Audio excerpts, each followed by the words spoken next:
YouTube நேயர்களுக்கு நடிகர் பேரரசர் சார்பில் எனது வணக்கத்தை தெரிவித்துக் கொள்கிறேன். நான் நடிகர் பேரரசர் கலைக்குழுவின் ஸ்தாபகர் கே சங்கர்.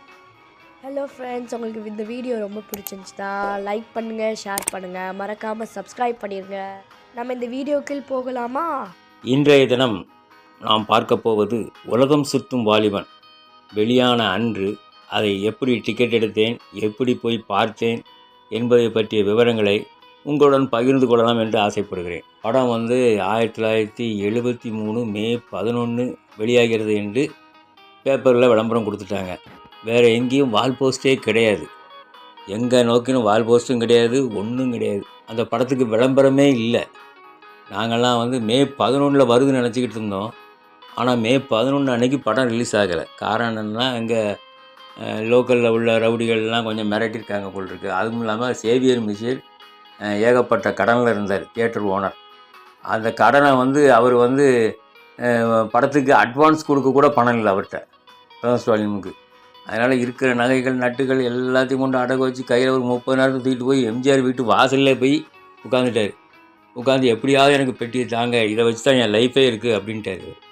ஒன்று மக்களுக்கெல்லாம் எம்ஜிஆர் என்ன பண்ணார், முதல்ல உள்ள பெட்டிகள் எல்லாம் ஒவ்வொரு ஊருக்காக அனுப்பி வைக்கிறதுக்குள்ளே பெரும்பாடு. அந்த பெட்டியை அனுப்பி வைக்கிறதுக்கு ரொம்ப கஷ்டப்பட்டார் அவர்.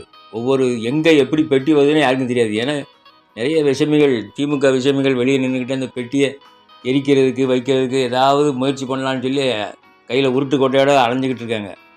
ஆனால் அவர் ஒவ்வொரு பெட்டியை அனுப்பிட்டார். கிட்டத்தட்ட எல்லாமே போய் சேர்ந்துட்டு. ஆனால் தூத்துக்குடி சார்லஸில் மட்டும் படம் ரிலீஸ் ஆகலை.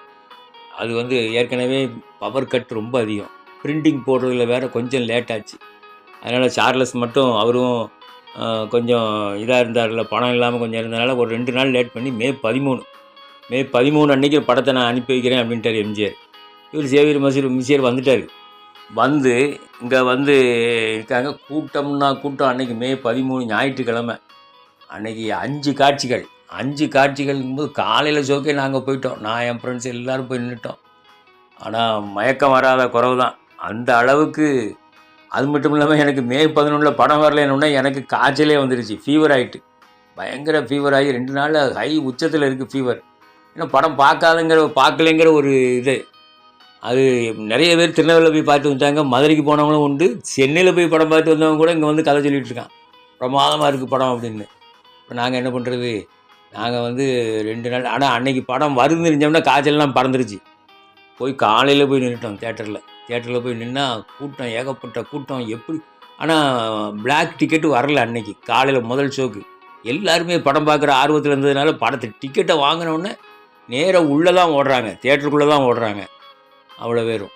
அதனால் நாங்களும் வரிசையில் நின்று டிக்கெட்டை எடுத்தாச்சு. எடுத்து சட்டைக்கிட்டெல்லாம் கசங்கி ரொம்ப கஷ்டப்பட்டு வெளியே வந்தோம். பல மணி நேரம் நின்று. கூட்டம்னா கூட்டம் தியேட்டர் வளாகம்லாம் நிறைஞ்சி வெளியே ரோடு வரைக்கும் ஒரே கூட்டம் தான். இப்படி ஒரு கூட்டம் எம்ஜிஆருடைய சொற்பொழிவுக்கு வர்ற கூட்டம் மாதிரி இருந்துச்சு. அது நிறைய. இதை விட அது ஒரே நேரத்தில் 1,00,000 பேருக்கு மேலே வருவாங்க, தருவ மைதானத்தில் போடுவாங்க. ஆனால் இந்த கூட்டம் கிட்டத்தட்ட அன்னைக்கு மட்டும் 10,000 பேருக்கு மேலே இருக்கும். 10,000த்துக்கு மேலே இருக்கும். எல்லாம் வெளியே நிற்கிறாங்க. வெளியே நின்று படத்தை எப்படியாவது டிக்கெட் எடுக்கணும்னு மோதுறாங்க. ஆனால் முடியலை. என்ன செய்கிறது, அவ்வளவு கூட்டம். அப்புறம் நாங்கள் டிக்கெட் கையில் வந்தது தான் தாமதம். நாங்கள் உள்ளே கூட போக முடியாமல் அதுக்கும் ஒரு கியூ நிற்கி, உள்ளே போகிறதுக்கு ஒரு கியூவில் விட்றாங்க. அந்த கியூவில் நிற்கும் போதே படத்தை போட்டான். நமது வெற்றியை நாளைய சரித்திரம் சொல்லும்னு நம்ம சீர்காழி கோவிந்தராஜன் அவர் குரலில் பாடுறது எங்களுக்கு கேட்குது. கேட்டவுடனே எங்களுக்கெல்லாம் இருக்க முடியல, நிற்க முடியல. அட பாவி, நம்மளை வெளியே வச்சுக்கிட்டே படத்தை போடுறானே அப்படின்னு. இது தூத்துக்குள்ளே எப்போவுமே எல்லா தேட்டர்லையும் பண்ணுற டெக்னிக். அப்படி போட்டாச்சுன்னா அடுத்த இடம் வருவாங்கன்னு, அடுத்த இடம் இந்த சீன்லாம் பார்க்காம போயிட்டோம் அப்படின்னு சொல்லி திருப்பி வருவாங்கன்னு சொல்லி அவங்க அங்கே டிக்கெட் கொடுக்க வேண்டியது ஒரு 5 நிமிஷத்தில் படத்தை போட்டுருவாங்க. அவ்வளோ பேரும் போய் உட்கார்றதுக்கு அரை மணி நேரம் ஆகும். ஆக படத்தை போட்டு விட்டாங்க. படத்தை போட்டு விட்டோம்னா நாங்கள்லாம் அடித்து பிறண்டு உள்ளே போகிறோம். உள்ளே போய் நிற்கும். அங்கே பார்த்திங்கன்னா தியேட்டரு ஸ்க்ரீனுக்கு கீழே ஒரு பெரிய அகலமான திண்டு இருக்கும். அந்த திண்டில் கிட்டத்தட்ட 200 பேர் நிற்பாங்க.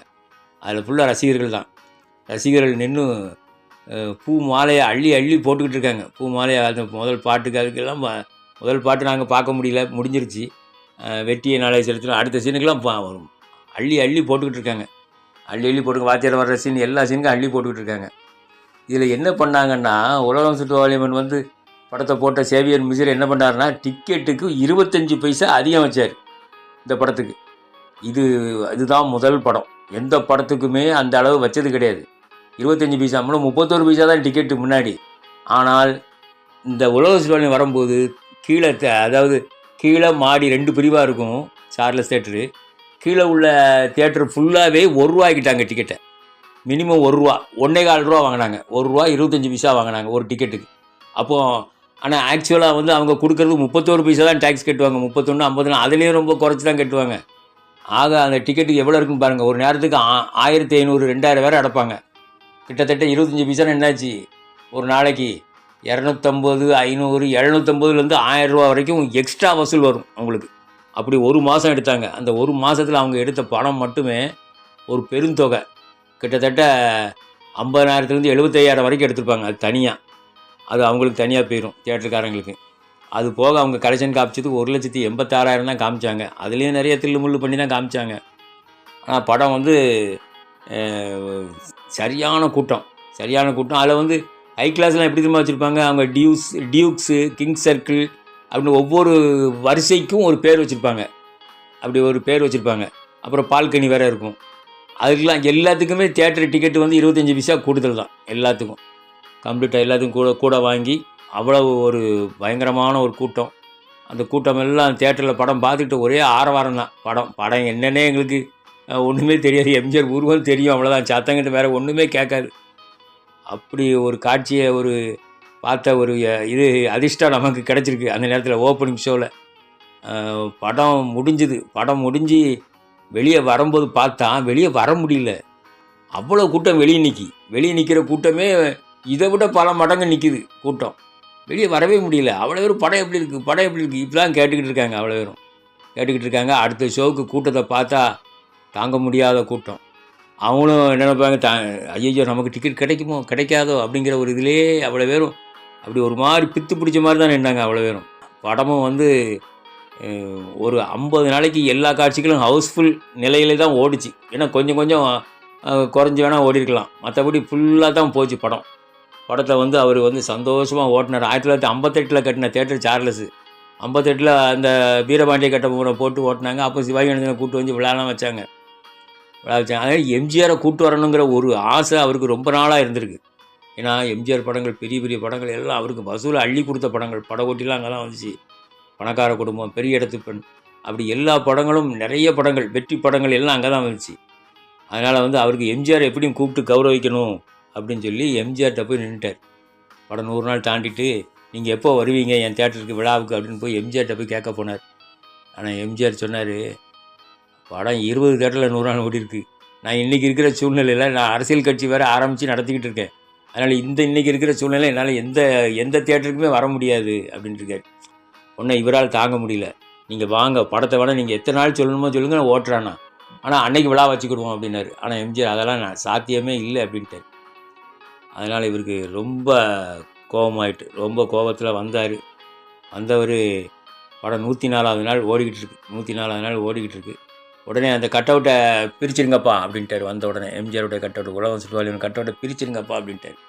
கட் அவுட்டை உடனே பிரிச்சுட்டாங்க. அவங்க ஊழியர்கள்லாம் சேர்ந்து கட் அவுட்டை உடனே பிரித்தாங்க. மறுநாளே எங்கள் தங்க ராஜா அப்படின்னு சிவாஜி கணேசன், அது ஏற்கனவே ரிலீஸ் ஆகிட்டு தூத்துக்குடிக்கு ரிலீஸ் ஆகலை, லேட்டாக தான் ரிலீஸ் ஆச்சு. எங்கள் தங்க ராஜாவை கொண்டு போட்டாங்க. ஆக தூத்துக்குள்ளே வால் போஸ்டரே இல்லாமல் வெறும் ஸ்டிக்கர், கார் ஸ்டிக்கர் அதில் பயன்படுத்தினாங்க. மொதல் படம் அதான், கார் ஸ்டிக்கர் பயன்படுத்தினது. அது வந்து ரொம்ப வரவேற்பு அதிகமாக இருந்துச்சு. நிறைய காரில் இருக்கும். நாங்கள் காரெல்லாம் எட்டி பார்த்துக்கிட்டு இருப்போம். கார் ஸ்டிக்கரில் எம்ஜிஆர் கையை தூக்கிட்டு நிற்பார் உலக உருண்டையோட. ஆக அப்படி ஒரு படம் வந்து நம்ம தமிழ் திரையுலகில் நம்ம பார்த்ததே கிடையாது. இப்படிப்பட்ட ஒரு அதிசய திரைப்படத்தை பார்த்த நிகழ்வை நான் உங்களுடன் பகிர்ந்து கொண்டிருக்கிறேன். நன்றி நேயர்களே, வணக்கம். மீண்டும் அடுத்த பதிவில் ஒரு புதிய அனுபவத்தோடு வருகிறேன். நன்றி, வணக்கம்.